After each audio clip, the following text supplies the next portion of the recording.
Coucou, c'est la Cana du futur. Cette vidéo a déjà été mise sur ma chaîne, mais j'ai rajouté quelques petits éléments.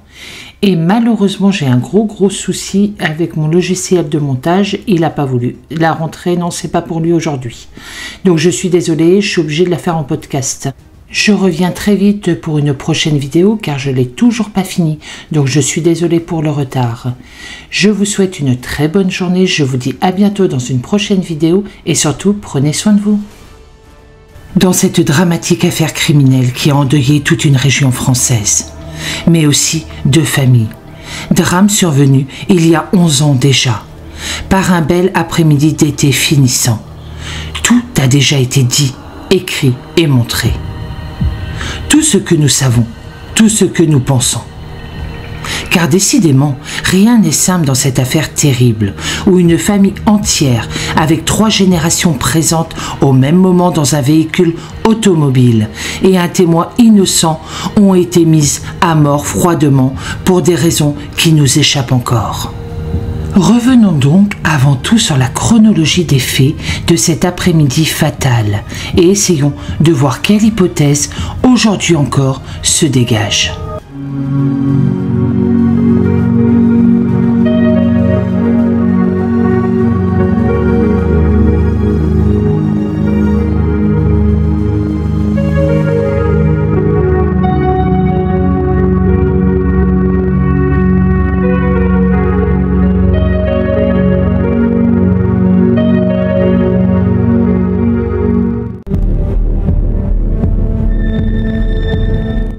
Nous sommes le mercredi 5 septembre 2012, dans les Alpes françaises, plus précisément dans le département de la Haute-Savoie, dans le parc naturel régional du massif des Bauges.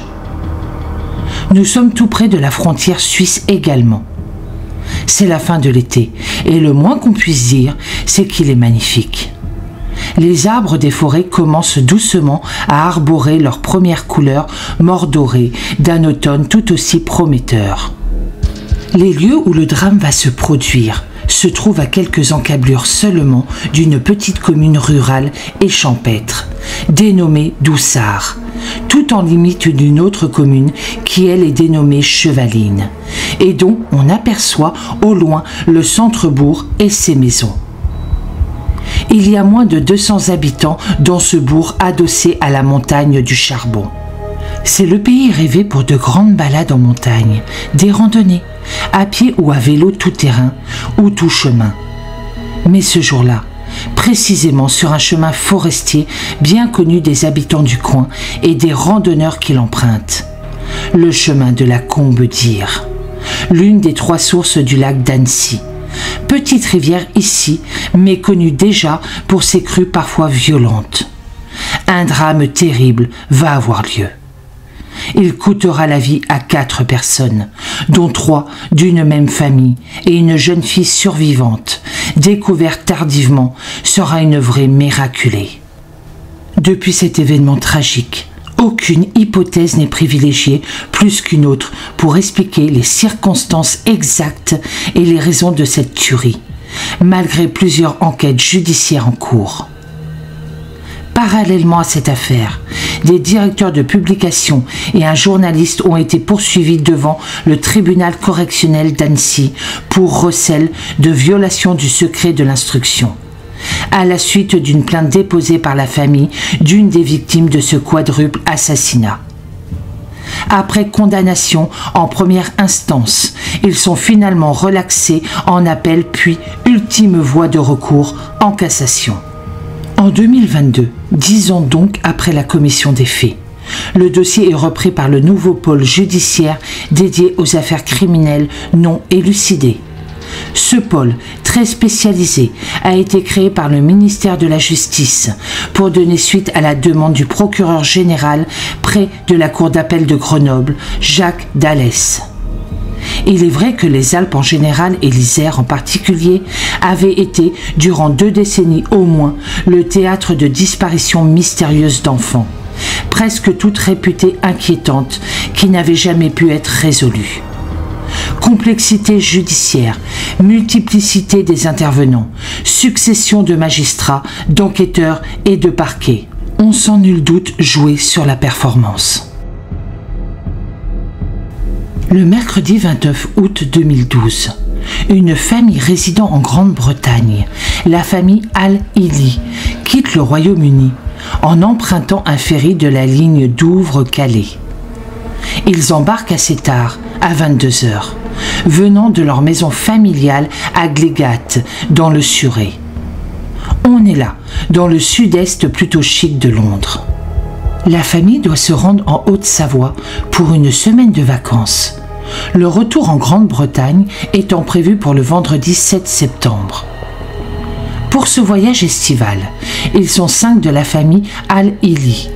Saad, le père, la cinquantaine affirmée, irakien d'origine, mais installé depuis une génération déjà en Grande-Bretagne, chef d'entreprise. La mère, Iqbal, 47 ans, dentiste suédoise, elle aussi d'origine irakienne. Su'ala Al-Alaf, la mère de l'épouse, âgée de 74 ans, sans emploi, venue exprès de Suède où elle réside le restant de l'année pour accompagner la famille.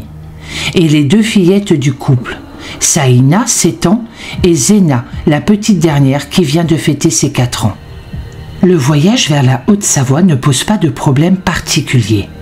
La famille se déplace à bord d'un puissant et confortable break de marque BMW, de série 5, de couleur prune, tractant une caravane familiale, acquise et rénovée il y a 2 ans.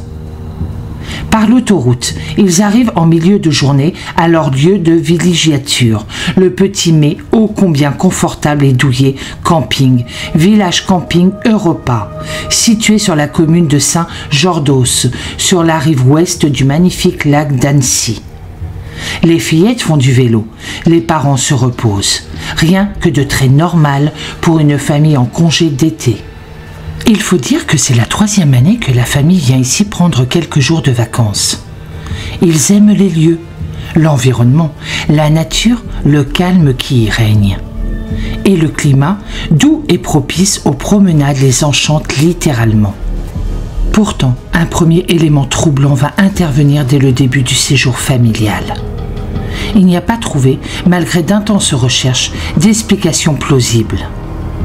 En effet, même s'ils avaient réservé par avance pour la durée totale du séjour, la famille s'en va brusquement, le 4e jour, après 3 nuits passées sur place sans donner plus de précision. Le lundi 3 septembre, ils installent donc leur caravane dans un autre terrain de camping, situé seulement à 2,6 km de là, et qui est dénommé le Solitaire du Lac.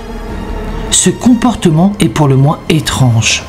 Il a fortement intrigué le gérant du premier camping, habitué à les voir et, bien sûr, les enquêteurs de la gendarmerie nationale, une fois l'enquête judiciaire ouverte. Dans le cadre de l'enquête ouverte, un campeur qui ne connaissait pas la famille Al-Hili livrera un témoignage capital. Il racontera spontanément avoir vu le père Saad en conversation très animée et très bruyante avec un visiteur, porteur d'un élégant costume de ville, venu le rencontrer au camping. On situe les faits au camping village Europa, le dimanche 2 septembre. Les pièces du puzzle sont là. Le mercredi 5 septembre 2012, décidant de faire une excursion en montagne, toute la famille prend la route en voiture, après déjeuner. Il fait beau et pas trop chaud, c'est le temps idéal. Le père est au volant, côté droit puisque la voiture est de conception britannique. La mère est à côté de sa mère, à l'arrière, avec les 2 fillettes. Elles discutent, papotent allègrement, toutes au plaisir de s'être retrouvées pour les vacances en France. Ils prennent le chemin de la Combe-Dire, un endroit un peu isolé qui sert de parking de départ pour randonneurs aguerris. Là, la route s'arrête, au bout d'une petite piste étroite tracée entre les sapins et les mélèzes. Ici, en effet, la Combe-Dire, en zone de moyenne montagne, est encore entièrement boisée, partagée entre les territoires des communes de Doussard et de Chevaline. Elle doit son nom à la rivière Dire, qui prend sa source là-haut, dans le fameux massif des Bauges. La route forestière unique se termine en impasse, sur le parking terminal, après une route étroite mais carrossable de 12,7 km. Après, c'est un simple sentier forestier, inaccessible aux voitures, qui doivent donc se stationner sur un petit parking d'une dizaine de places non délimitées, appelé le site du Martinet. Des panneaux d'interdiction marquent à cet endroit la fin de l'usage routier. Cependant, un revêtement de type asphalte de qualité moyenne continue sur environ encore 2 km, permettant l'accès de cette partie de la combe aux seuls véhicules autorisés, dont ceux de l'Office national des forêts, appelés à s'y rendre de temps en temps. De là, le sentier forestier, très facile d'accès aux randonneurs, même non expérimentés ou peu aguerris, et qui succède à la portion de route goudronnée, permet de se rendre à pied au col de Chérel et jusqu'au territoire de la commune de Jarcy, située en altitude. C'est un sentier connu des touristes et des locaux qui pratiquent la randonnée et veulent découvrir cette partie du massif des Bauges. Cette voie, dans sa partie goudronnée, mais non déneigée en hiver, fut tracée entre 1931 et 1952 et elle fut longtemps exploitée pour le transport du charbon de bois. La combe d'Ire se situe à l'intérieur d'une réserve biologique du même nom et qui fut aussi, autrefois, une réserve de chasse. Au même moment et le même jour, ce terrible mercredi 5 septembre 2012, un cycliste William Brett Martin, âgé de 53 ans, qui est un ancien membre de la Royal Air Force britannique, l'équivalent de l'armée de l'air et de l'espace en France, originaire de Sussex, britannique, et qui possède une maison de vacances dans la région qu'il adore, effectue quant à lui une randonnée avec son vélo tout-terrain sur ce même chemin de la combe d'Ire, d'où l'on surplombe le lac d'Annecy. C'est un cycliste accompli qui apprécie tout particulièrement ce genre d'épreuve. Lui aussi a été séduit par le temps propice à l'exercice. Dans le cadre de l'enquête judiciaire, il se souviendra distinctement avoir été doublé à 15h15 par un autre cycliste. Ce dernier s'avérera par la suite être la 4e victime, le dénommé Sylvain Mollier. Il indiquera également aux enquêteurs avoir croisé peu après un véhicule de type 4x4 qui descendait, véhicule dont il n'a pas vu la marque cependant, mais qui d'après lui était vert ou en tout cas d'une couleur sombre. Quelques minutes plus tard, une motocyclette suivra ce véhicule descendant. Ce témoignage est capital et crédible. L'ancien pilote de chasse de l'armée de l'air britannique a assurément le sens du détail et de la précision. Des réflexes professionnels sont encore actifs et enjoués. Il est très exactement 15h44 lorsqu'il arrive sur le parking du bout du chemin. Il a jeté un coup d'œil à sa montre pour évaluer sa performance. Ceci explique cela. Et, avec effroi, il va découvrir ce qui deviendra très vite la scène de crime. La première chose qu'il voit, c'est une petite fille qui titube et tombe, tout près d'une voiture anglaise. Elle a la tête ensanglantée et ses vêtements sont également souillés de sang. Il pense en tout premier à un accident de la circulation. La voiture, l'imposant break BMW de la série 5, série britannique avec conduite à droite, n'ayant pu éviter la petite fille en opérant un demi-tour. Mais il déchantera vite. En effet, il se rend très rapidement compte qu'il s'agit d'autre chose, de bien plus grave, de terrible. Au sol, à même le parking, il trouve également un homme étendu, sans doute inanimé ou gravement blessé, puisqu'il remarque des traces de sang et un vélo jeté à terre. Sans en être encore certain, il croit néanmoins reconnaître le cycliste qui l'a dépassé auparavant, dans la petite montée. et nous verrons qu'il ne s'est pas trompé. Plus étrange encore, la voiture est avancée vers le bout du parking, légèrement de pied, les vitres fumées criblées d'impacts de balles, l'avant ayant plongé dans un léger ravin du côté de la forêt. Le moteur encore en fonctionnement et les deux roues arrière tournant encore sur elles-mêmes. C'est plus qu'étrange, inquiétant même. Il ne connaît pas la voiture. Ce sont sans doute des vacanciers du coin, pense-t-il. Ils sont en effet nombreux à venir ici apprécier le point de vue et les balades. D'autant plus inquiétant qu'un bref tour du véhicule lui permet de détecter plusieurs trous dans la carrosserie. Côté conducteur, à gauche donc, et sent une légère odeur de brûlé. C'est un ancien militaire, rappelons-le ici, il a déjà compris. N'écoutant que son courage, car il n'exclut pas la présence d'un tireur fou embusqué en forêt. Rappelons que, aussi, c'est un ancien militaire de carrière. Il brise la vitre côté conducteur. Elle était curieusement relevée, mais peut-être à cause de la climatisation, et parvient enfin à couper le contact. Dans l'habitacle du break, c'est une véritable scène de carnage. Une horreur. Il voit distinctement les têtes des trois occupants, criblées d'impacts de balles et d'importantes traces de sang partout. Sur le pare-brise côté intérieur, sur les portières, sur le pavillon de toit, sur les sièges et les vêtements des victimes. L'homme qui conduisait a vu sa tête retomber sur le volant. Il est décédé. C'est manifeste. Derrière, sur les sièges arrière, deux femmes, dont l'une plus jeune que l'autre, ont l'air également décédées. Le cycliste au sol ne respire plus, et il apparaît qu'il est décédé lui également, un impact de balle étant visible au niveau de sa tête. Il le déplace toutefois légèrement pour éviter tout autre accident si un véhicule survenait un peu vite, et il place la fillette en position latérale de sécurité. Elle vit encore et respire faiblement. Elle a une plaie par balle, nettement visible à l'épaule, et la tête ensanglantée, comme si elle avait reçu des coups.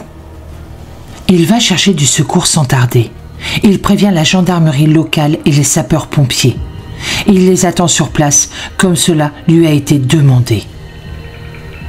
Les primo-intervenants de la gendarmerie nationale, venus de la brigade territoriale de Faverges-Cétenex, et le premier véhicule des sapeurs-pompiers arrivent sur place. Ensemble, à 16h03 exactement.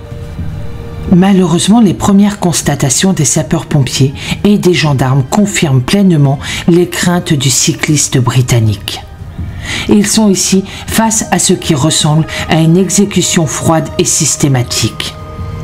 Sauf la jeune victime, dont on ne connaîtra l'identité qu'après identification formelle de la plaque minéralogique de la voiture, qui est grièvement blessée.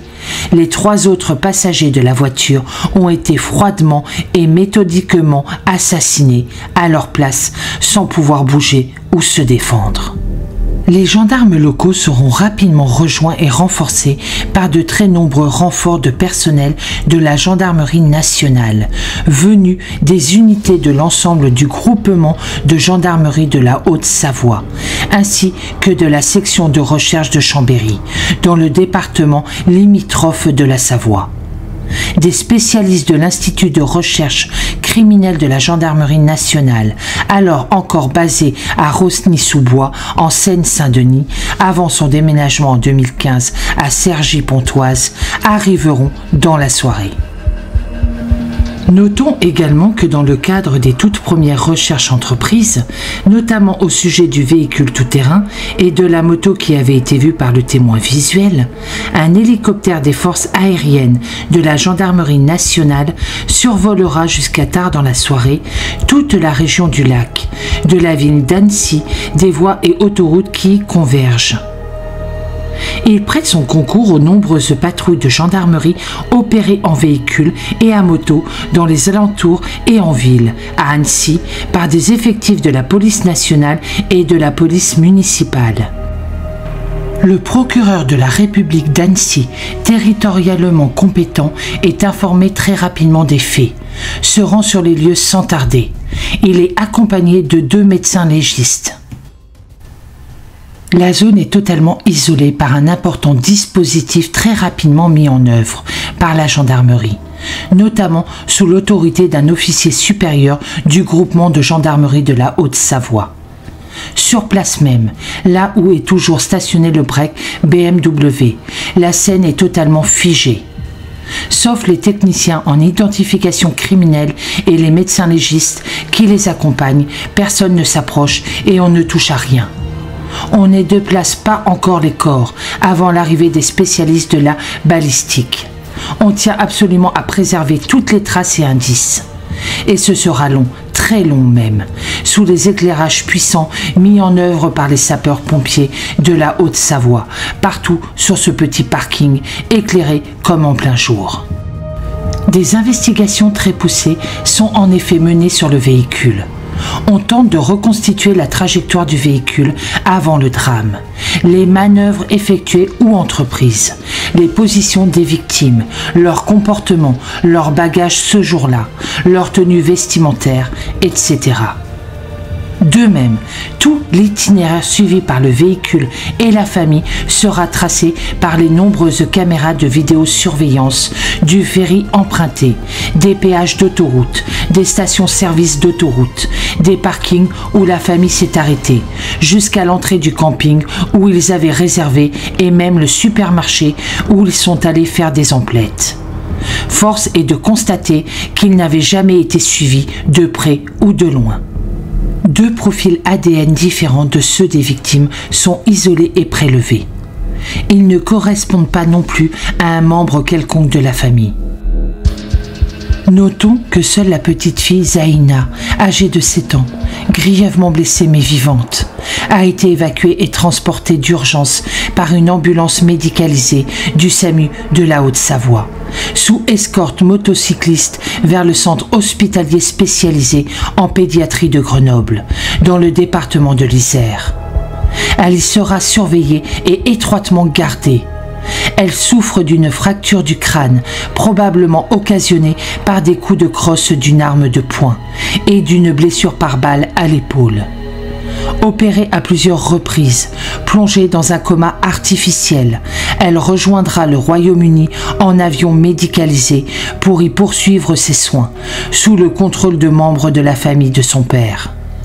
Entendue un peu plus tard, juste avant de quitter la France, par des enquêteurs spécialisés dans ce type d'audition, Zina, la Benjamine, a brièvement évoqué les faits. Mais son jeune âge, sa fragilité extrême et surtout sa position, cachée sous les jambes de sa mère, entre les sièges avant et la banquette arrière de la BMW, ne lui ont laissé percevoir que des bruits. Concernant l'autre jeune fille, Zaïna, l'aînée, grièvement blessée et seul témoin direct de la tuerie, les gendarmes spécialisés, eux aussi, dans ce type d'audition de mineurs, ont dû attendre que son état de santé s'améliore pour l'auditionner.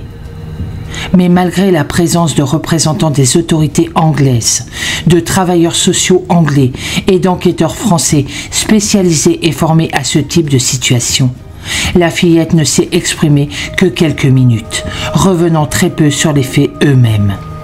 Elle a juste pu indiquer la présence d'un homme seul, très méchant selon elle, se trouvant sur les lieux du crime, ce qui valide l'hypothèse d'un seul tireur, position déjà étayée par les expertises balistiques très pointues qui avaient été effectuées. En cours d'après-midi, les investigations menées sur la plaque minéralogique du break BMW parlent. Le propriétaire est rapidement identifié et il apparaît qu'il était en vacances dans la région avec sa famille en caravane, dans un camping au bord du lac d'Annecy. C'est déjà une bonne avancée. Là, un second rebondissement, et il sera d'importance, va survenir. En effet, une équipe de gendarmes s'est rendue aussitôt au camping où ils trouvent bien la caravane de la famille. Effectivement, sur place, les premières constatations laissent clairement à penser qu'ils sont juste partis pour l'après-midi. Mais à 23 heures, un vacancier voisin, s'inquiétant de tout ce remue-ménage, apprend aux enquêteurs de la gendarmerie qu'il y a bien 2 petites filles avec les parents et non pas une seule. Information d'ailleurs confirmée dans la foulée par le gérant du camping. Elle serait un peu plus âgée. Dire que la nouvelle fait l'effet d'une véritable bombe, c'est peu dire. Où est cette seconde fillette? A-t-elle pris la fuite? Prise de panique? A-t-elle été kidnappée? Aurait-elle été tuée ailleurs, plus loin? Dès lors, toutes les hypothèses sont ouvertes, mais la fouille de la voiture, méticuleusement détaillée, s'impose dès lors. Ça tombe bien, les balisticiens ont enfin fini leur travail de fourmi. Et cette fouille délivrera vite son lourd secret. On découvre en effet la petite fille, 4 ans tout au plus, dissimulée sous les vêtements amples de sa mère, entre le siège avant et la banquette arrière à ras le plancher de la voiture. Elle est prostrée, immobile, ne parle pas, le regard vide. Mais elle est vivante, indemne même. Des personnels féminins de la gendarmerie la sortent rapidement du véhicule, sous le corps de sa mère décédée, et la remettent immédiatement aux personnels médicaux. On n'avait pas ouvert les portières du véhicule pour permettre aux balisticiens de travailler le plus exactement possible, sans risquer d'effondrer les vitres. Les victimes étaient décédées manifestement, les médecins les ayant vues et auscultées longuement. Rien ne pouvait plus être tenté pour elles. Quant aux victimes décédées, leur mise à mort, puisque c'en est une, a été impitoyable. Les 2 femmes assises aux places arrière ont reçu chacune 2 balles en pleine tête, tirées depuis l'extérieur. Le père et époux, lui, a été touché à 5 reprises. La mort a sans doute été instantanée. Le cycliste décédé, Sylvain Mollier, toujours étendu au sol, est un habitant de la région. Il est âgé de 45 ans et employé dans une usine de production industrielle du groupe Areva, installée à Ugine, en Savoie. À cette heure déjà avancée de la soirée, il apparaît être, aux enquêteurs de la gendarmerie nationale, une possible et probable victime collatérale et innocente de ce massacre. Le témoin gênant, celui qui a tout vu et ou tout entendu, qui était certainement au mauvais endroit et au mauvais moment. En tout, on révélera sur lui 7 impacts de balles. C'est effroyable. D'autant plus effroyable que cet homme était en congé de paternité à ce moment-là. Sur place, le procureur de la République près le tribunal judiciaire d'Annecy confie d'emblée l'enquête à la section de recherche de la gendarmerie de Grenoble. Ce sont là des fins limiers de la police judiciaire, endurcis face à tant de crimes et affaires scabreuses qu'ils ont déjà vus. Mais là, l'horreur dépasse quand même tout ce qu'ils avaient déjà vu. En parallèle, dès le vendredi 7 septembre 2012, 2 informations judiciaires sont ouvertes et confiées à 2 juges d'instruction d'Annecy.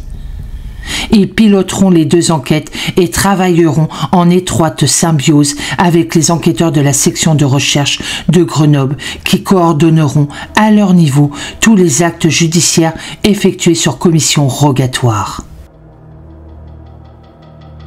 Le mardi 11 septembre, une nouvelle phase de recherche est organisée par la gendarmerie sur les lieux mêmes du crime et toute la zone est bouclée tôt le matin par un impressionnant dispositif de gendarmerie.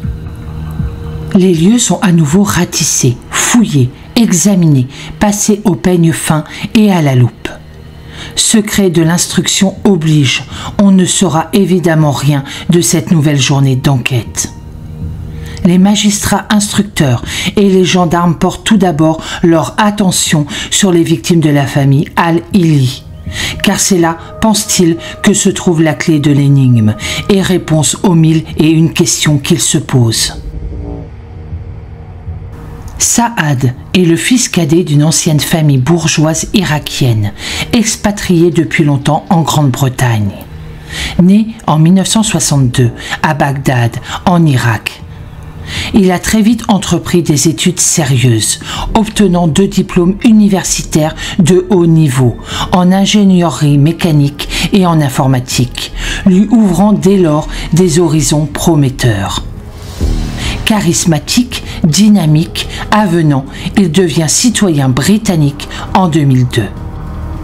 Designer en ingénierie, Saad fonde en 2001 sa propre société, enregistrée sous le nom de Chuck, dont il est le seul actionnaire et son frère le secrétaire, détenteur de la signature administrative, jusqu'au 27 février 2011, date à laquelle son épouse, Iqbal, prendra cette fonction. Il travaille sur des contrats ponctuels, comme une participation à la conception de l'intérieur de l'Airbus A380.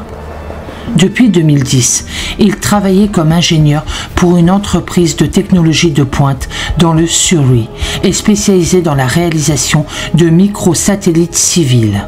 Il a travaillé aussi pour le géant français EADS, spécialisé dans la défense et les télécommunications de pointe, notamment militaires.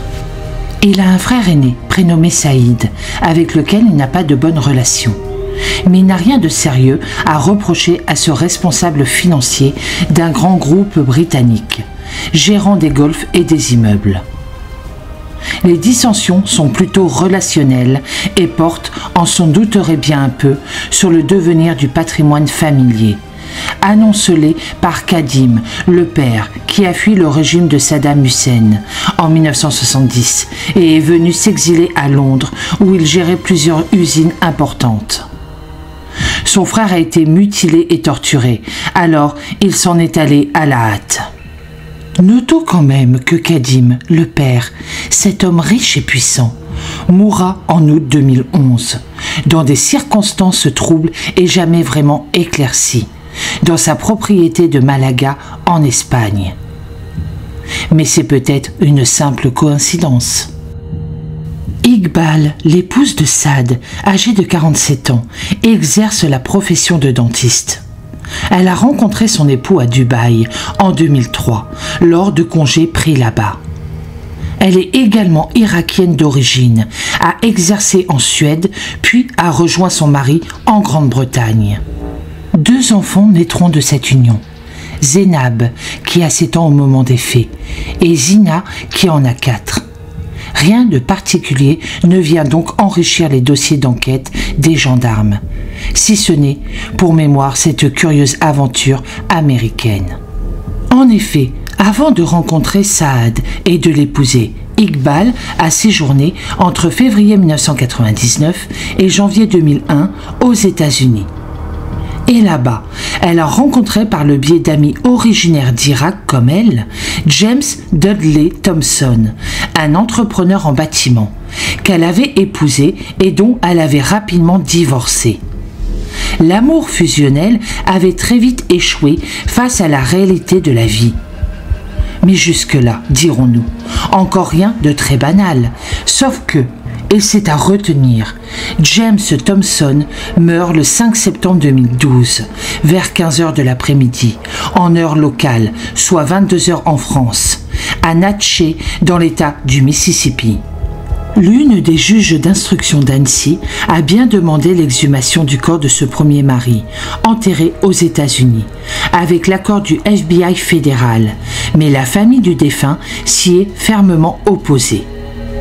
Restons-en donc sur le fait que cela semble bien être une coïncidence, aussi troublante soit-elle, car aucun élément concret de collusion n'a pu être mis en avant. Officiellement, il est décédé des suites d'une crise cardiaque. Les faits se sont passés 7 heures exactement après la tuerie de Chevaline. Mais, notons-le, à la même heure des montres et des horloges, soit à 15h de l'après-midi. C'est possible, mais cela reste pour le moins curieux. D'autant plus qu'il n'y avait alors pas eu d'autopsie, mort naturelle 100 ans. Et plus mystérieux encore que ce ne soit pas illégal. Saad, l'époux d'Iqbal, ne connaissait pas ce pan de la vie de son épouse, après 11 ans de vie commune et plutôt sans nuages. L'enquête se poursuit également au Royaume-Uni. sous le couvert d'une commission rogatoire internationale et dans le cadre d'une coopération judiciaire bilatérale qui fonctionne vite et bien. Le procureur de la République, l'une des juges d'instruction et des enquêteurs de la gendarmerie nationale se rendent sur place dès le 9 septembre. Là, la maison familiale de la famille Al-Hili est rapidement perquisitionnée de fond en comble. L'opération durera en tout 10 jours, soit jusqu'au 19 septembre 2012.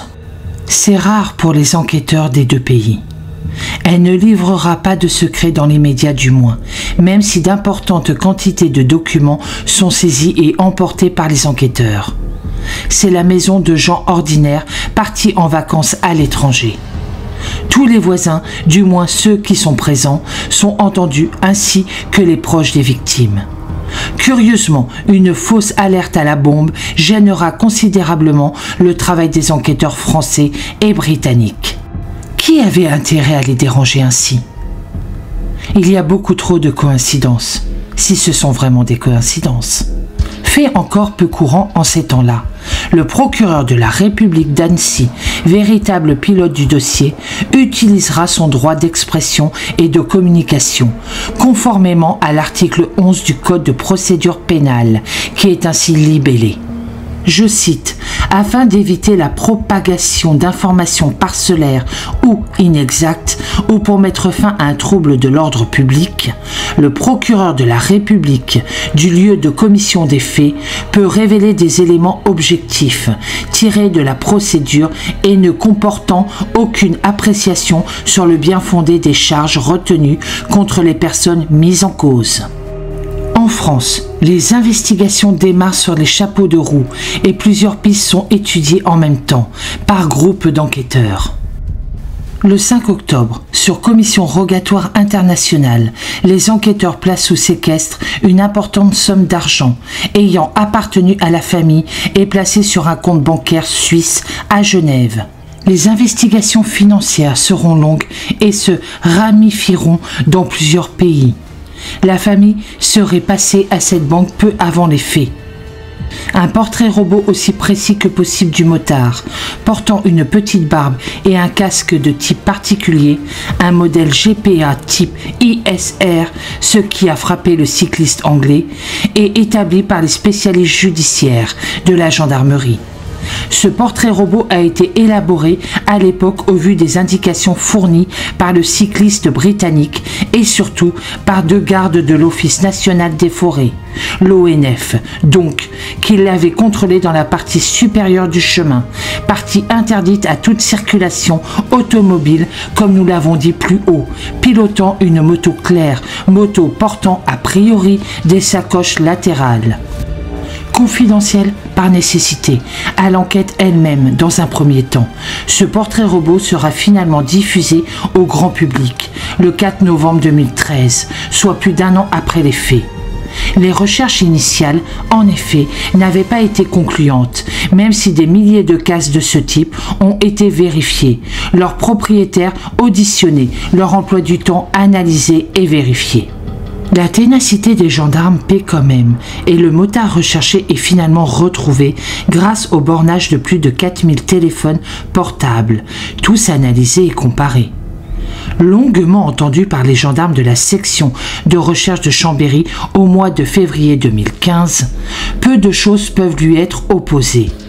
C'est ainsi que les deux juges d'instruction en charge de l'affaire ne peuvent le poursuivre, estimant qu'il n'y a pas de charge à son encontre. Il s'agit d'un chef d'entreprise de la région Rhône-Alpes, sans histoire, plutôt bien connu, qu'on dit au-dessus de tout soupçon. Il était simplement venu faire du parapente et rentrait alors chez lui. À l'époque, il n'avait d'ailleurs pas prêté grande attention à cette affaire de tuerie.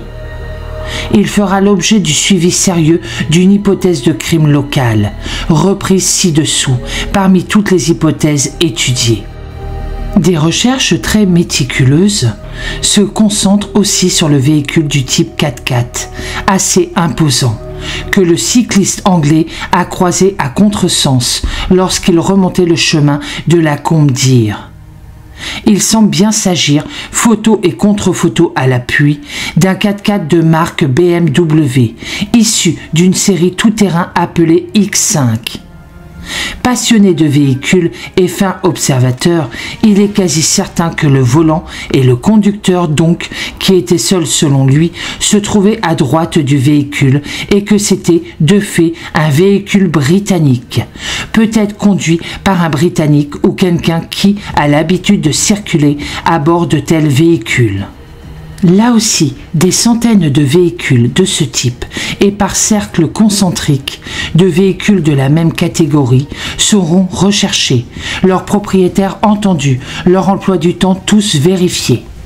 Notons que la proximité de la Suisse d'une part et le maillage dense du réseau autoroutier et de voies express autour d'Annecy qui permettaient, le cas échéant, une fuite facile. L'examen de centaines de caméras de surveillance sur ces axes en agglomération, dans les carrefours stratégiques, en gares ferroviaires et routières, aux gares de péage, sur les parcs de stationnement, dans les stations-service, aux abords même du lac, partout un véhicule aurait été vu en passant, n'ont rien donné. Un gros travail d'analyse balistique est mené par les enquêteurs. Il révèle que les 3 membres de la famille Al-Hili, assassinés, ainsi que le cycliste Sylvain Mollier, ont été tués par des balles de calibre 7,65 mm X21, provenant toutes de la même arme. Et cette arme est rapidement identifiée comme étant un pistolet semi-automatique de marque Luger, modèle Parabellum, série exacte 0629. Comprenez sous ce signe arme créée en 1906 et modifiée en 1929. Dernière version suisse du Borgan Luger, allemande modèle 1900. Cette arme a longtemps été utilisée en dotation au sein de l'armée suisse, jusqu'en 1960, où elle a été remplacée par des armes de poing plus modernes et plus performantes. Elle était réputée pour sa fiabilité, sa robustesse et sa précision, pour peu que les matériaux et pièces d'origine soient utilisés. Notons aussi que, sous licence de fabrication, des versions de cette arme ont été exploitées et donc vendues en France et dans plusieurs pays d'Europe, comme les Pays-Bas, la Norvège, la Suède, la Bulgarie, la Russie, sous le nom du fabricant du modèle Borchardt Luger 1900. Des lots importants de ces armes ont même été exportés aux États-Unis, au Canada, au Brésil et au Chili. Elle est alors devenue très vite une arme de collection, comme tant d'autres armes de qualité et de valeur, plutôt prisées sur ce marché assez discret. Et, ce qui apparaît pour le moins étonnant, ce n'est pas vraiment l'arme d'un tueur à gages. Son emploi ici est plutôt étonnant et très atypique, avec ce rechargement multiple nécessaire, car cette arme est assez répandue dans la région frontalière. On parle d'ailleurs d'une arme de famille, léguée de génération en génération, pas toujours déclarée car facile à dissimuler et à soustraire aux autorités. Sur place, les enquêteurs, lors d'un ratissage serré et d'une fouille méticuleuse du véhicule break BMW 5, découvrent 25 étuis vides percutés. Ils sont ramassés, analysés, soigneusement comparés, puis tous placés sous scellé. Le chargeur, on le sait, ne peut contenir au maximum que 8 cartouches, ce qui était le standard dans les années de ces armes. Ce qui démontre l'utilisation de l'arme avec une cartouche déjà engagée et 3 chargeurs successifs de 8 cartouches à suivre. Et, pour parachever la difficulté, le changement de chargeur sur cette arme est réputé peu pratique. Là aussi, on est loin, très loin même, des modes d'exécution prisés par des tueurs à gages ou des tueurs professionnels. Les recherches se concentrent donc sur les possesseurs, déclarés en France et en Suisse essentiellement, mais pas que, de ce type précis d'armes. Malheureusement, la liste ainsi établie, en collaboration avec les autorités des 2 pays, mais aussi le fabricant, n'est pas exhaustive, on s'en doute. Mais c'est là l'un des ultimes espoirs dans cette terrible affaire. Les personnes ont toutes reçu au moins un coup de feu en pleine tête. Crime passionnel, crime de professionnel, règlement de compte, toutes les pistes sont bien évidemment ouvertes. C'est très peu plausible qu'un professionnel utilise cette arme-là, à part pour brouiller des pistes.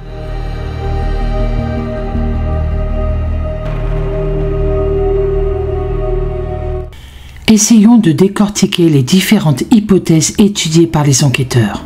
D'entrée, les enquêteurs de la section de recherche de Grenoble, aidés de leurs collègues locaux, ils sont une centaine en tout au départ à travailler sur cette enquête complexe, sont confrontés à un véritable dilemme. Soit la famille est tombée dans un véritable guet-apens cet après-midi-là, ceux qui supposaient savoir qu'il viendrait ici de façon certaine. L'hypothèse est plausible, mais suppose une fuite d'informations, voire au pire une complicité interne. Mais de qui ? Soit la famille a été suivie et tuée ensuite, dans ce lieu isolé, le ou les tueurs attendant sans doute le lieu propice et idéal et de surcroît le bon moment.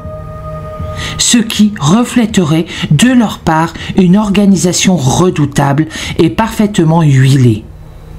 C'est là aussi parfaitement plausible, mais pourquoi avoir attendu ce jour précis ?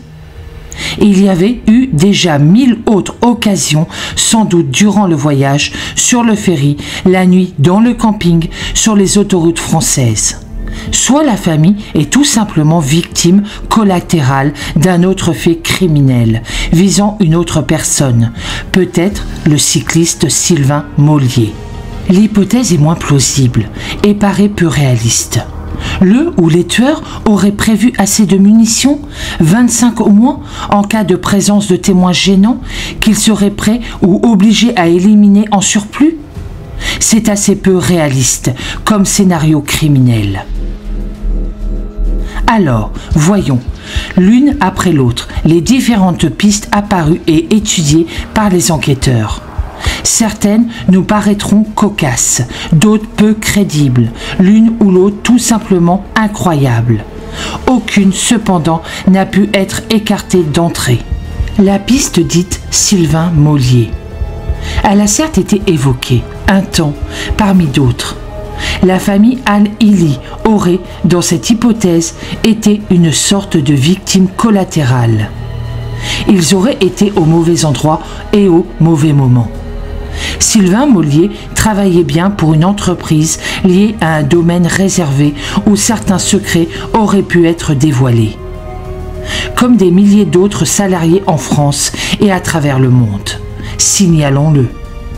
Mais, même s'il était un excellent employé, il n'avait accès à aucun dossier ou document sensible ou compromettant. Jamais auparavant, il n'a fait l'objet d'une remarque quelconque à ce sujet et l'entreprise qui l'embauchait n'a jamais été visée auparavant par l'espionnage industriel. Tout cela a été dûment vérifié et rien ne permet de creuser plus en avant cette piste. En outre, pourquoi suivre ou attendre cet homme dans un lieu public, plutôt fréquenté, en été, en plein jour, pour l'abattre ? Il y avait assurément plus discret et plus facile pour un tueur déterminé. Cette piste a donc été abandonnée. La piste de l'épouse Iqbal visée. La mort suspecte de son premier époux, dont l'existence avait été dissimulée à son époux actuel, décédé le même jour aux États-Unis, a accrédité un temps cette piste. Mais Iqbal avait une vie des plus rangées, des plus normales. Là aussi, en France, en Grande-Bretagne et en Suède, cela a été vérifié en détail sans faire ressortir le moindre doute. Rien ne permet de dire qu'elle aurait été victime d'un tueur à gages et que sa mère, son mari et ses fillettes auraient pu être, eux, des cibles collatérales. Cette piste aussi, faute de pouvoir être exploitée plus en avant, a été abandonnée. La piste sud-africaine. Étrange piste mais qu'il a bien fallu étudier, comme les autres. En effet, l'arrestation à Chevaline justement, le 4 mai 2017, dans une toute autre affaire non liée à la tuerie, d'un homme de nationalité sud-africaine laisse planer un doute et lance une autre hypothèse. Mais, hormis la proximité géographique qui, selon le parquet d'Annecy, n'a rien d'exceptionnel puisque la vie judiciaire continue malgré tout, rien ne permet de lier ces deux affaires distinctes, sans lien, sans passerelle. En fait, on était plutôt là dans une affaire d'ampleur internationale, affaire menée par les douanes sur des importations et exportations frauduleuses d'armes anciennes via la Suisse. Et la proximité de la frontière suisse a fait que les douaniers s'intéressaient fortement à lui. Les vérifications ont été longuement menées sans lier cet homme à l'arme utilisée ou à une hypothétique présence sur les lieux durant l'été 2012. La piste du légionnaire. C'est une piste tardive, certes, mais assez intéressante au départ. En juin 2014, un ancien légionnaire, ami de Sylvain Mollier, le cycliste victime collatérale, met brusquement fin à ses jours. Il n'était pas, a priori, mais restons prudents dans nos affirmations, dépressif ou malade. Il habitait Ugine, comme Sylvain Mollier et son épouse. Certains médias se sont alors fait les porte-voix d'un tueur soudain, pris de remords et qui aurait mis fin à ses jours. Le seul élément concret de cette piste réside dans le fait que cet homme avait effectivement été longuement entendu par les gendarmes enquêteurs, mais plutôt par sa proximité avec Sylvain Mollier. Cela avait surtout permis de faire l'enquête de proximité de cette victime collatérale. Cette piste n'a jamais été corroborée avec d'autres éléments tangibles, concrets. Le légionnaire ne s'intéressait pas aux armes, n'était pas non plus à Chevaline en 2012 au moment des faits. Elle sera donc également abandonnée. La piste familiale s'agissant du frère de Saad. Elle a longtemps été une piste prise très au sérieux, paraissant utile à exploiter. On sait l'animosité qui a existé un certain temps entre les deux frères au sujet du patrimoine du père. On sait aussi la violence réputée de Saïd, le frère aîné du père, même si on a du mal à le voir concrètement et factuellement.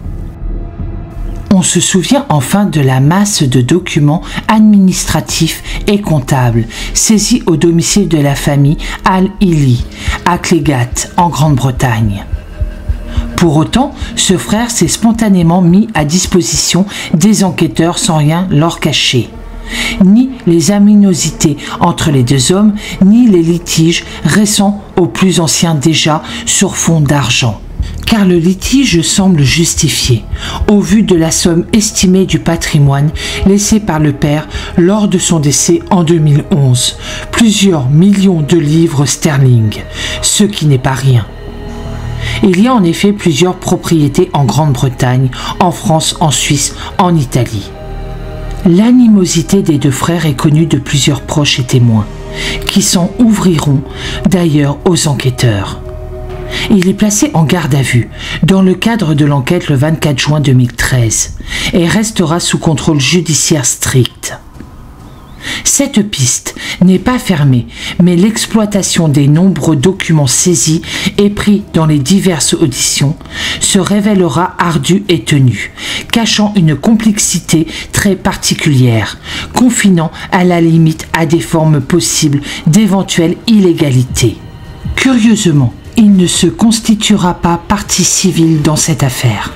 C'est une chose, prouvez-le. C'est ce que je leur ai dit. Et ils ont tort, parce qu'ils couvrent quelqu'un. Ils couvrent quelqu'un en France ou dans la région d'Annecy, et ils le savent.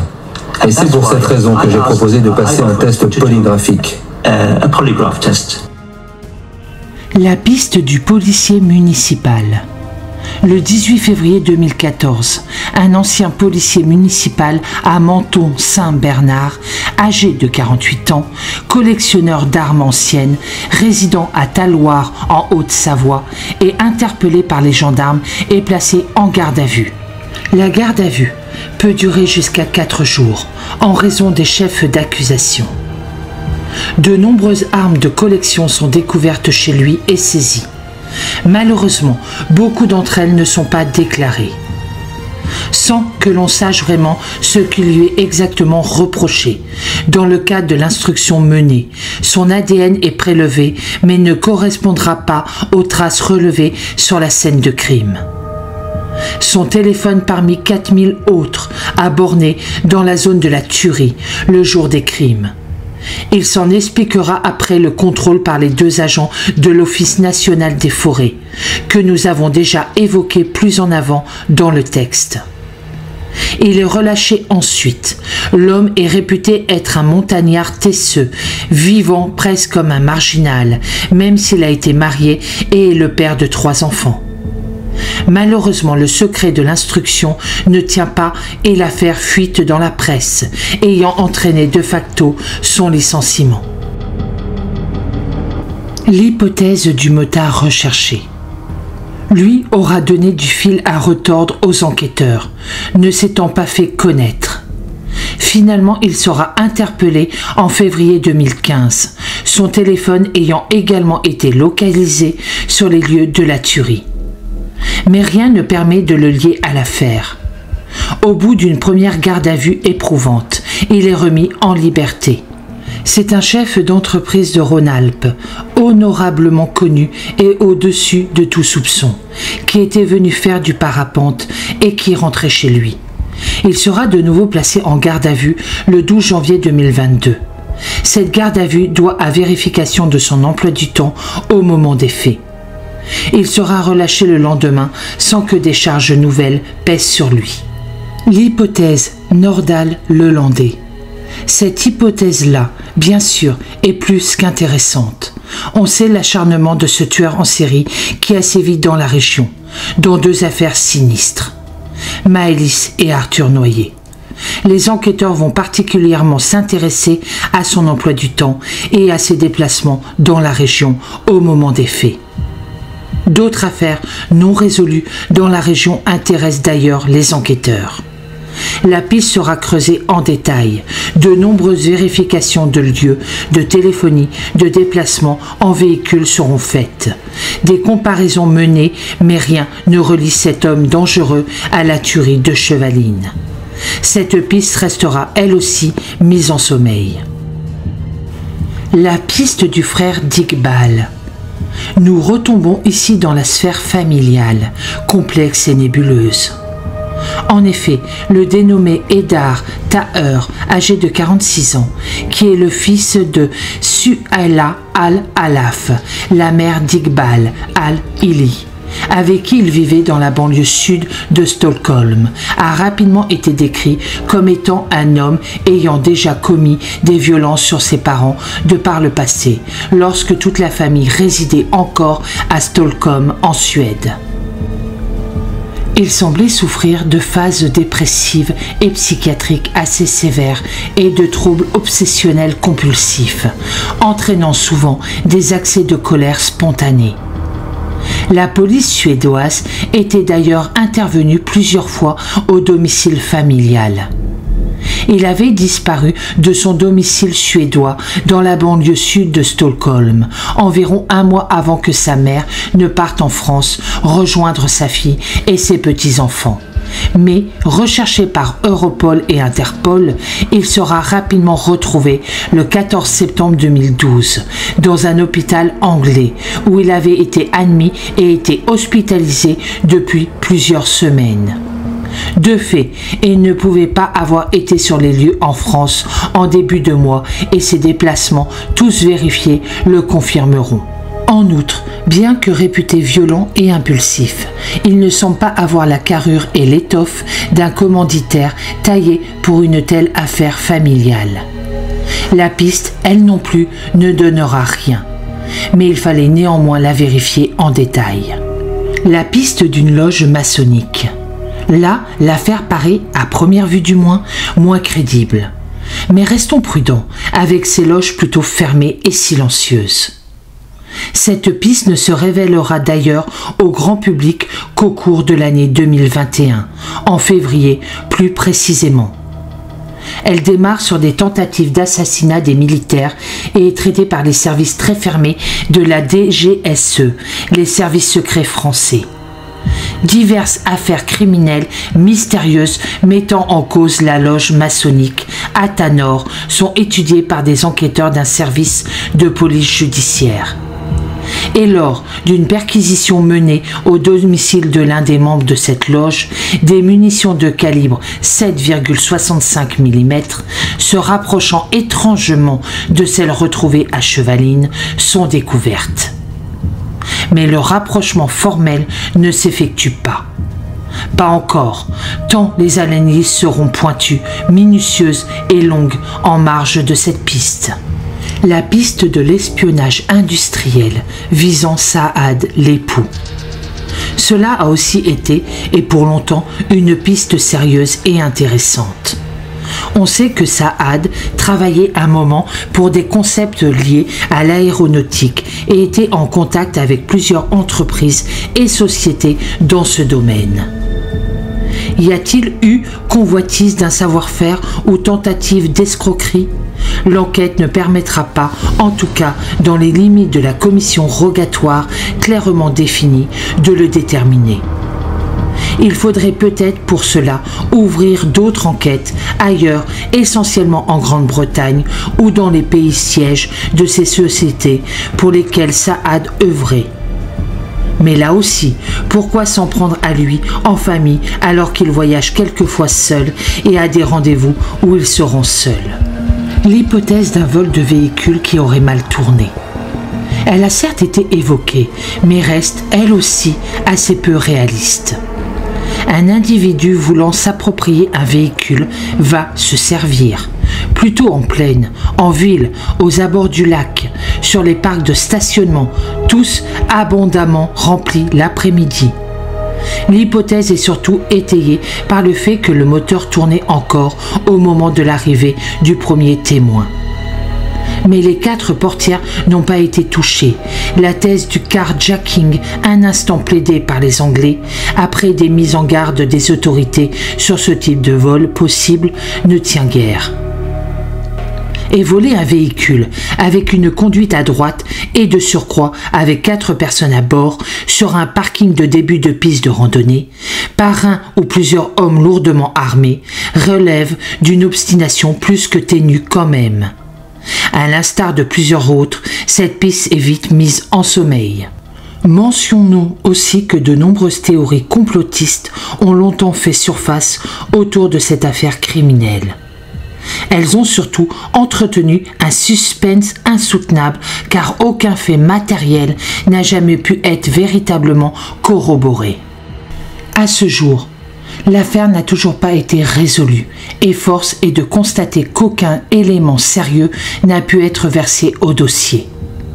Ce n'est pourtant pas faute par les enquêteurs et les 2 juges d'instruction, toujours fortement soutenus par le parquet d'Annecy, malgré le temps qui passe, d'avoir mis des moyens colossaux en œuvre, toutes les vérifications à entreprendre, les déplacements à faire, les listings, fichiers et dossiers à compulser et à analyser.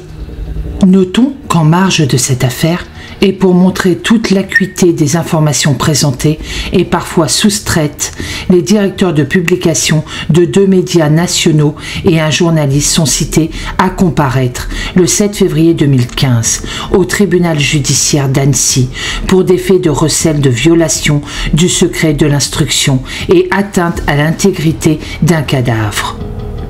Ils sont accusés par les avocats de la famille du cycliste, victime présumée collatérale, d'avoir diffusé des images de la scène de crime provenant directement du dossier d'instruction, dont des photographies du véhicule de la famille Al-Hili et du corps de Sylvain Mollier, photos prises sur les lieux mêmes de la tuerie. Les avocats de la défense ont plaidé la relaxe, car ils estiment que la publication de ces photos permettait de mieux comprendre la scène de crime et présentait donc un réel intérêt journalistique. La décision de cette juridiction a été mise en délibéré et c'est le 29 mai 2015 que le tribunal judiciaire d'Annecy la rend et, de fait, condamne à une amende de 10 000 € le directeur de la rédaction de la chaîne d'information en continu BFM TV et l'un des journalistes d'investigation. Seul le délit de recel de violation du secret de l'instruction a été retenu à leur encontre. Le journaliste d'investigation Dominique Risset est, quant à lui, relaxé en appel début 2016. Décision confirmée ensuite par la Cour de cassation. Le directeur de publication du journal Le Parisien et qui avait également été poursuivi pour les mêmes faits est finalement relaxé. Début 2023. L'enquête est au point mort. Une veille permanente est toujours encore assurée, mais on est loin de la centaine d'enquêteurs mobilisés en août 2012. C'est donc tout naturellement que l'ensemble du dossier a donc été transféré à la nouvelle cellule appelée Cold Case, auprès du tribunal judiciaire de Nanterre. Là, des magistrats spécialisés, aidés d'enquêteurs qui le sont tout autant, ont à cœur de reprendre intégralement par une nouvelle lecture, une autre approche des dizaines de dossiers criminels non résolus des 30 dernières années. Fait troublant, les passeports du couple Al-Hili n'ont jamais été retrouvés alors que les enquêteurs sont certains qu'ils les avaient emportés avec eux en vacances en France. C'est aussi, soyons-en conscients, l'une des dernières chances de faire ressortir la vérité dans cette affaire criminelle tout à fait hors norme. C'est la fin de cette épouvantable affaire. J'espère qu'un jour elle sera résolue. Pour ma part, je vous souhaite une très bonne journée, je vous dis à bientôt dans une prochaine vidéo et surtout prenez soin de vous.